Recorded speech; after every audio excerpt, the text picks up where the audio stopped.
Salut frérot, tiens, ça faisait un moment que je voulais te présenter ce produit-là, l'additif gasoil, le Silube, comme j'avais déjà expliqué dans d'autres vidéos, mais j'avais pas expliqué en détail, hein, c'était vraiment vaguement. Donc t'inquiète pas, je vais faire des petites coupures, c'est pour me reprendre, pour pas trop que je me perde, parce que j'ai un peu de mal à expliquer les choses, tout se passe dans ma tête directement. Donc je suis un peu mauvais professeur, mais bon, je vais essayer d'être le plus clair possible. Déjà pour commencer, un additif. Bon, il y a des gens qui savent pas ce que c'est. C'est comme un complément alimentaire que tu mettrais dans ton carburant pour améliorer les propriétés du carburant. Parce que maintenant, tu vois, les moteurs de maintenant, ils sont de plus en plus pointilleux et les carburants sont de plus en plus merdiques. Il y a beaucoup plus d'eau dedans, il y a du biocarburant aussi qui commence à foutre la merde. Rien que pour le gasoil en biocarburant, B7 maximum. Évitez le B10, sauf si c'est bien affiché sur la trappe du réservoir. Tiens, je vais te montrer un truc vite fait. Tu vois, je te prends exemple sur la E36, essence 95. Donc, si c'est bien 95, c'est pas 98. Même si tu vas mettre du 98, ça fera rien. Mais à la longue, si c'est conseillé 95, reste en 95. Si c'est un diesel, sur ta trappe, ça va être marqué B7, B7 par exemple. Donc B7, pas de B10. Bon, attends, je retourne là-bas. Donc, pour revenir au mouton, l'additif, qu'est-ce qu'il va faire lui dans ton réservoir? Il va supprimer la petite quantité d'eau. Tu as toujours de l'eau dans du carburant, mais en quantité minime. Bon, il y en a pas mal qui sont au courant du problème qu'il y avait eu avec Esso, qui ont carrément flingué les moteurs parce qu'il y avait beaucoup trop d'eau dans le carburant. Donc ça a provoqué beaucoup de casse moteur. Là, apparemment, ils ont réglé les problèmes, mais bon, de toute façon, il y en aura toujours et on ne saura jamais vraiment ce qui se passe avec eux. C'est un cercle qui est très fermé. Donc bref, ça dans le réservoir, donc ça va te supprimer l'eau, ça va te supprimer les bactéries, parce qu'il faut savoir que dans un réservoir de carburant, tu as des bactéries qui se développent. C'est pour ça que c'est conseillé de jamais garder un carburant trop longtemps dans le réservoir, 1 an maximum. Si ça fait 2-3 ans, bah, tu n'as plus qu'à vidanger ton réservoir, surtout le gasoil. Lui, le gasoil, à force, il se transforme en huile, comme de l'huile. Donc ça, c'est pas bon. Donc ça t'enlève l'eau, ça te supprime les bactéries, ça apporte un lubrifiant en plus, parce que les carburants d'aujourd'hui sont de plus en plus secs. Il y en a qui s'étonnent de voir des injecteurs à même pas 100 000 commencer à gripper et être HS, alors qu'à la base un injecteur c'est censé durer quand même la durée de vie de la voiture. La mienne elle a 400, je suis passé à 403 000 aujourd'hui et il me semble que j'ai remplacé que 2 injecteurs, les autres sont d'origine. Et encore j'utilisais pas l'additif. Depuis que je l'utilise, franchement c'est ouf. Il y a une baisse de consommation, ça on verra après. Donc, qu'est-ce que ça va apporter de plus? Alors, attends, bouge pas, je vais me reprendre. Donc, alors, j'étais parti chercher 2-3 injecteurs pour vous montrer après. Donc, qu'est-ce que ça va nous apporter? Pour moi, le plus important, c'est une meilleure lubrification. Tu vas voir, je vais te montrer un peu. De toute façon, tout est expliqué derrière. Ce produit-là, il a été certifié par l'UTAC. L'UTAC, c'est quoi? C'est comme un laboratoire géant qui teste justement certains produits. Et par contre, c'est pas des petits tests de PD, hein. C'est des tests sur 10-15 000 km et on voit l'état interne avant et après. D'ailleurs, la vidéo, elle est disponible. J'essaierai de vous trouver le lien et vous le mettre dans la description. Et vous pourrez voir vous-même ce qu'ils utilisent. Donc on est vraiment sur du sérieux. C'est un produit qui n'est pas toxique, ça c'est hyper important aussi. Tu peux mettre tout le flacon dans le réservoir, ça ne fera rien du tout à part du gâchis et jeter ton argent. Pour certains, ça peut paraître cher, mais quand tu vois le rendu au final et les économies que tu fais, ça vaut largement le coup. Largement. Qu'est-ce que je peux te dire d'autre? Donc tu peux le mettre en préventif ou en curatif. Si tu n'as jamais eu d'additif dedans, tu mets en curatif. C'est-à-dire, moi quand je fais un traitement curatif, je mets 4 doses et je mets 40 litres de gasoil. Et après, on tourne jusque temps que le réservoir soit vide, quoi. Ce qui reste 2 ou 3 litres, c'est tout. On n'en remet pas avant, comme ça au moins tu as le cycle complet qui est fait. Tu peux le faire une deuxième fois en curatif. Et après, normalement ça devrait être parfait. Donc, pour ça, je pense que je suis pas mal. De toute façon, si j'oublie des choses, je vous les remettrai dans les commentaires. Et c'est pareil, si vous avez des questions, n'hésitez pas. Voilà. Pourquoi celui-là et pourquoi pas d'autres? J'en ai testé plein. Je pourrais même pas les compter tellement j'en ai testé. Et franchement, j'ai jamais vu de résultats flagrants. Et quand je regarde, quand j'avais accès, bon, j'étais en concession BM, j'avais accès à certaines fiches techniques. Et j'ai regardé les compositions exactes. Et en fait, moi je le comparais au gasoil Excellium de chez Total. Pas celui-ci, hein. Je te parle des autres additifs, surtout ceux vendus dans les grandes surfaces. Ça, tu peux oublier. Tout ce qui est dans les grandes surfaces, c'est même pas la peine.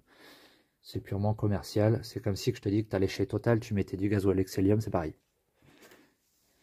Donc lui, il va te, comme je te disais, il supprime l'eau du réservoir de ton circuit, supprime les bactéries.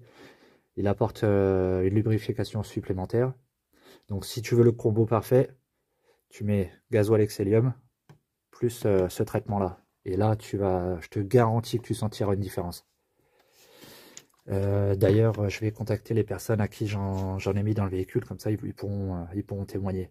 Je comptais faire des vidéos avant et après, avec les mesures, la prise des valeurs avec mon diag, le diag que j'utilise, le diag BM, ISTA. Mais là, tu vois, j'ai un sérieux problème à la jambe, donc je suis un petit peu, déjà un peu dégoûté. Parce que moi, la méca, c'est ma grande passion, et encore plus sur BMW. Donc là, je suis très limité, je peux pas faire ce que je veux. Donc je m'occupe comme je peux. Là, tu vois, ça fera un an début avril que j'ai cette merde. J'ai vu 3 chirurgiens ici, là, Nîmes, Montpellier. Il n'y en a aucun qui était d'accord. Pour eux, c'était le muscle de la cuisse qui avait fondu, donc le genou n'était plus stable. Je lui dis, arrête, c'est ma jambe, je sais ce qui se passe. À l'IRM, il y a un morceau qui est cassé dedans, qui se balade, il me bloque le genou. Si j'enlève l'attelle, que je fais quelques pas, le genou il fait ça. Il se décale à gauche et il descend.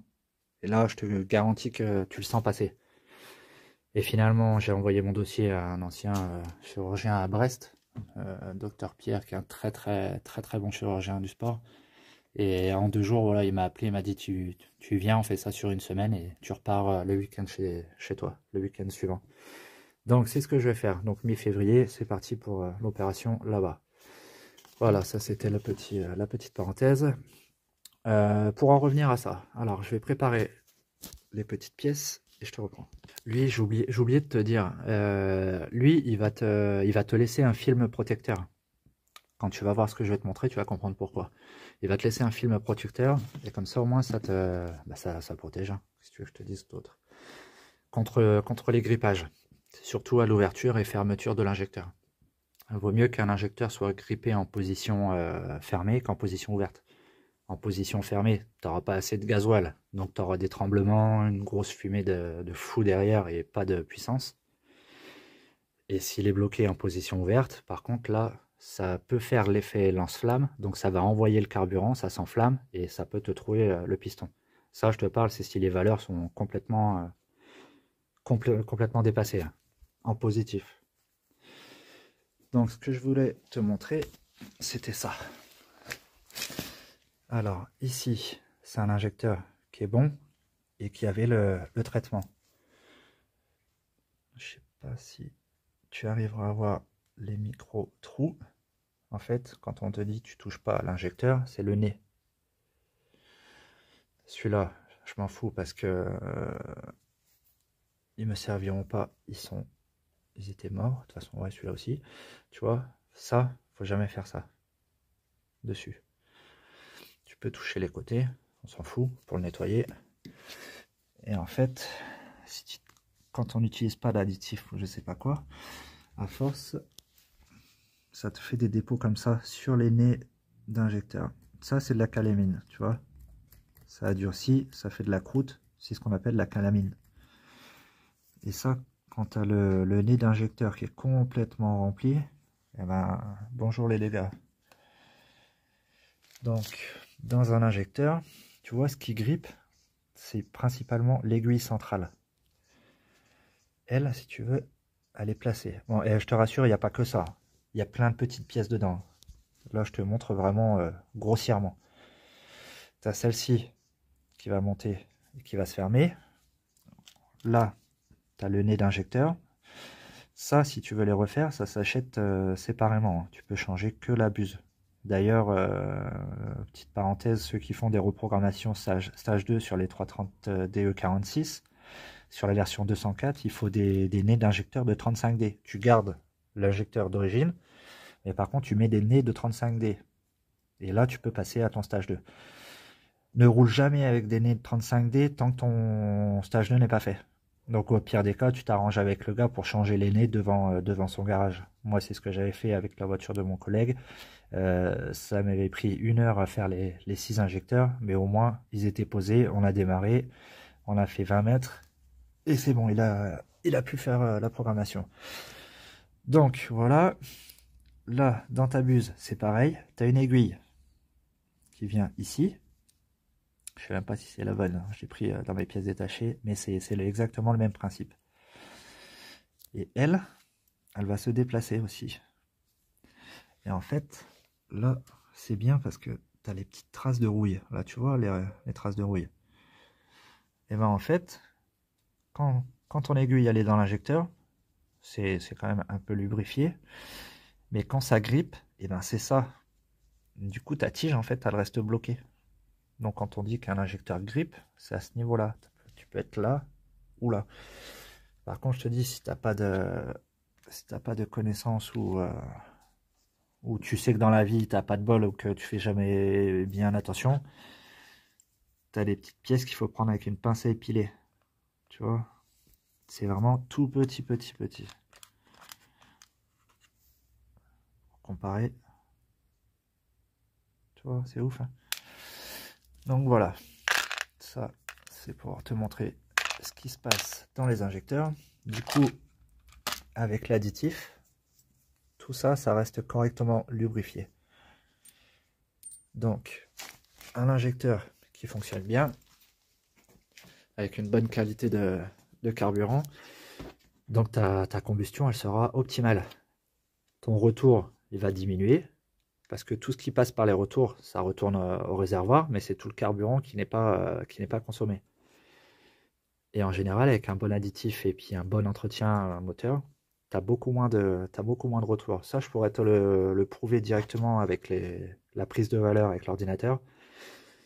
Mais je te garantis que tu peux me croire, franchement. Et de toute façon, je t'ai dit, je vais dire aux personnes qui mettent des commentaires. Comme ça, tu pourras juger par toi-même. Mais je te garantis qu'il fonctionne. Et c'est pas 1000 ou 2000 km après. Hein. C'est tu vas mettre tes 40 litres, tu verses ton additif, tu fais 10 km, tu vas le sentir tout de suite déjà que ça agit. Ta consommation, elle va baisser, ton accélération, elle sera largement meilleure. C'est pas des gains de chevaux, hein, attention, hein, t'as pas plus de puissance. C'est juste que ton moteur fonctionne optimal. Donc voilà, attends, je vais poser ça, je te reprends. Si, tiens, tu vois, je viens seulement d'y penser. Ceux qui ont des problèmes, parce que on m'a contacté il n'y a pas très longtemps pour les problèmes d'injecteur. Donc soit tu utilises ma technique dans une autre vidéo, l'outil tu le connectes ici, ou alors la tête. J'essaie de faire vite parce que c'est pas le sujet. La tête, elle se dévisse t'inquiète pas, tu vas pas perdre de pièces. Il y a un ressort et une grosse une espèce de grosse rondelle. Si c'est les bons injecteurs, ça va être un truc de ce type-là. Donc tu risques pas de perdre de pièces. Et ensuite, tu viens visser soit un écrou avec un outil que tu as fabriqué, ou soit l'extracteur directement. Par ici. Par contre, quand c'est par ici, fais gaffe, c'est violent parce qu'il y a beaucoup de force et tu peux péter l'injecteur net. C'est pour ça que je préfère y aller mollo. Donc voilà, ça c'était la petite info vite fait. Bon, je pense avoir fait le tour des informations sur celui-ci. La baisse de consommation, bah, elle est bien réelle et c'est pas du 0,01 parce que quand je fais que de la plaine, c'est-à-dire que du plat, je vais être autour des 4,5 litres à peu près, sans vous mentir. Si vous voulez, je vous ferai une vidéo. Elle est en stage 1, donc forcément tu as une baisse de consommation. Et je te dis, vu qu'il y a de l'additif, tu as une combustion qui est vraiment optimale, donc il n'y a pas de gâchis de gasoil, tu n'as pas de fumée noire à l'accélération, parce que la fumée noire à l'accélération, comme tu as déjà eu des voitures qui te doublent et qu'un nuage noir derrière, c'est juste une mauvaise combustion. C'est pas que le moteur est encrassé, c'est ce qu'on dit, waouh, lui il tire jamais dedans, il est encrassé. Non, non, ça veut pas dire ça, ça veut dire juste qu'il y a une mauvaise combustion. Donc, soit, oui, un encrassement, mais pas, pas un encrassement comme tu peux voir dans les collecteurs d'admission, par exemple. Toute la calamine, la merde. Là, c'est du grippage d'injecteur, donc c'est la petite calamine que tu as vue sur la buse tout à l'heure. Donc en pleine, ouais, je suis autour des 4,5 litres. S'il y a du dénivelé, donc des montées, des côtes, des descentes, c'est pas montagneux, hein, juste un peu de dénivelé. Je vais être à 5,5 voire 6 litres. Et en ville et en montagne, je peux atteindre les 7 litres. Mais en général, je vais jamais au-dessus de 7 litres. Si toi, en temps normal, tu es à plus de 7 litres, déjà, c'est que tu as un problème. Ma sœur, c'est pareil, elle est en 330 XD E90. Elle est à 7 litres 8 actuellement. Elle m'en a parlé tout à l'heure. Je lui ai dit, va falloir qu'on fasse le tour. Après, bon, elle est en XD, donc suivant les conditions, tu vas consommer plus ou moins. Bon, bref, c'est pas le sujet. Donc ouais, une baisse de consommation franche nette et bien réelle. Pour les moteurs essence, tu l'as aussi en essence, vraiment en tout, hein, 95 même à l'éthanol. Petite parenthèse pour l'éthanol, parce que beaucoup m'ont demandé, j'ai pas mal de potes là qui m'ont demandé par message là sur mon portable. Je leur ai dit, si ton moteur n'est pas prévu à la base pour l'éthanol, ne mets pas d'éthanol. J'avais prévenu un pote aussi qui a déménagé maintenant, qui a changé de région, avec un X5, le 4 litres 8 IS, donc essence. Il était passé à l'éthanol. Je lui ai dit, fais attention, ton moteur n'est pas prévu pour. Oui, mais j'ai mis carrément un boîtier et ça a été fait avec les paramètres moteurs. Pas une vraie reprogrammation, mais simplement un boîtier avec un peu de changement de paramètres. Donc ça a été fait sur mesure. Mais il commençait à avoir des problèmes de chauffe interne. Et moi, à chaque fois que j'allais le voir, quand même tous les 15 jours, parce qu'il avait le voyant qui s'allumait, et je lui ai dit, fais gaffe, tu as des surchauffes internes. Ça n'a rien à voir avec la chauffe du liquide de refroidissement. C'est la température de l'huile qui était vachement élevée. Et en fait, à force, ça te flingue la segmentation. J'ai vu ça sur plusieurs moteurs, donc comme me disent pas, c'est pas vrai. Je l'ai vu de mes propres yeux. Si tu veux rouler à l'éthanol, tu prends un véhicule dont le moteur a été conçu pour l'éthanol. Je prends l'exemple du Brésil. Au Brésil, il y a beaucoup d'éthanol, mais les moteurs sont fabriqués pour l'éthanol. Ils sont pas prévus en essence puis l'éthanol. Parce que l'éthanol, c'est un carburant qui est hyper sec. Donc c'est pour ça que ça consomme beaucoup plus. En hiver, des fois, tu as des démarrages qui sont catastrophiques.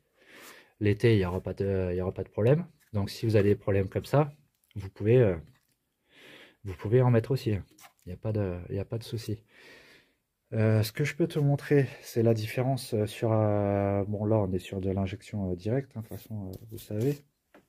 L'injecteur, il va directement au niveau de la chambre de combustion. Mais ce qui est bien de voir, c'est sur une injection indirecte. Donc là, je vais passer sur le 6 cylindres essence. Lui, tu vois, il est quasiment fini. Il me reste plus qu'à j'attends de recevoir le kit de réfection du Vanos avant de remonter le moteur. Celui-là, je lui ai fait la totale. Donc, l'injection indirecte. Tu vois l'état des soupapes. Je vais aller chercher. Attends, je vais aller chercher une petite lampe et je me pose. Hop. Bon, j'espère que ça va aller. Tu vois comment que c'est relativement propre. Ce moteur-là, il a 250 000 km bientôt. Et celui-là, en fait, je mets ça tout de suite. Comme je te disais, celui-là, c'est une injection indirecte. C'est-à-dire que le mélange air-carburant se fait dans le collecteur admission. Tu vois, mais les injecteurs sont directement ici.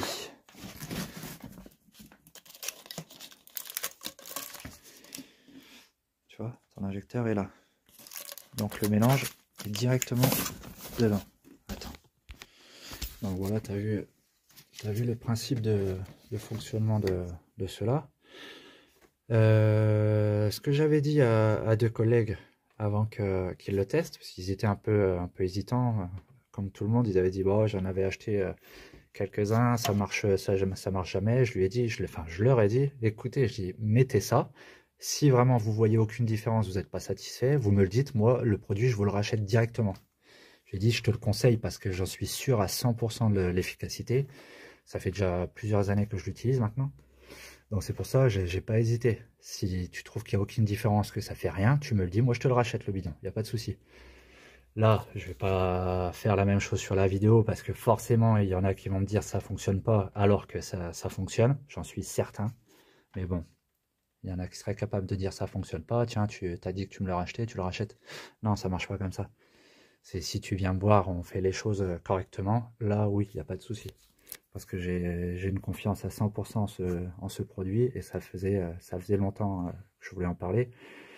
J'ai contacté le responsable commercial justement pour savoir s'il n'y avait pas de souci que je l'introduise dans une vidéo, que je le présente. Parce que pour l'instant, moi je travaille pour personne, je teste quand même les produits sur mes véhicules et comme c'est vraiment ma passion, tu vois, j'aime bien que c'est un moteur, surtout BM, que ça pisse pas l'huile partout, ça tourne bien, qu'il n'y ait vraiment pas de problème et que les propriétaires de BM puissent profiter vraiment de leur voiture. Je parle pas des BM récentes, hein, ça c'est encore un autre sujet, mais jusqu'en 2015, allez, on peut dire que ça reste du BM assez fiable. Même s'il est plus fiable, hein, tout le monde le sait, ça reste les années 2000-2010. Encore 2010, ça commence à être un peu limite. Mais celui-ci, le M57, il est vraiment très solide, à condition qu'il soit bien entretenu. De toute façon, je crois que je t'avais fait montrer, tu peux voir, il n'y a aucune fuite d'huile, il n'y a rien. Pour ceux qui n'avaient pas vu les autres vidéos, au cas où, ça oui, c'est le collecteur phase 2 du 204, mais c'est bien le moteur 183. Parce que celui-là, je l'avais explosé pendant une montée. On revenait du rassemblement de moto à Avignon, là, et en pleine côte, celui-là, il s'est ouvert de partout. Donc j'ai mis celui de phase 2 qui est bien plus solide. De toute façon, il supporte le stage 2 avec des pressions hyper élevées, donc et tout passe. Il n'y a qu'une modification au niveau du capteur de pression de suralimentation qu'il faut faire, mais encore à l'arrière c'est prévu, donc vous pouvez le poser sans problème. Donc voilà. Bah après voilà, je sais pas trop quoi vous dire de plus. L'essentiel a été dit, hein. Je vais mettre pause, je vais réfléchir un petit peu. Tiens, si un petit truc que j'ai pensé, parce que tu vois, des autres marques, je pourrais t'en citer. Du Mecacil. Ça, moi perso, c'est pas pour moi. Ça, c'est direct poubelle. Je le garde dans mon petit stock perso parce que j'aime pas jeter. Mais je vous laisse aller voir les essais réels, les vrais essais. Et vous verrez par vous-même ce qui se passe avec ces produits-là. C'est pas Mecarun. Attends, je vais te le chercher. Tu vois, bon celui-là c'était un petit échantillon. Mecarun. c'est pas le même, hein, faut pas confondre. Même de toute façon, même le Macaron, je l'avais testé, il agit, il y a quand même une réponse, mais c'est pas foufou quoi. Il y a pas, il y a pas autant d'effet que le Silube. Et je te le redis, hein, le Silube, tu peux mettre tout le bidon dedans, ça craint rien, ça fera rien, juste du gâchis, c'est tout.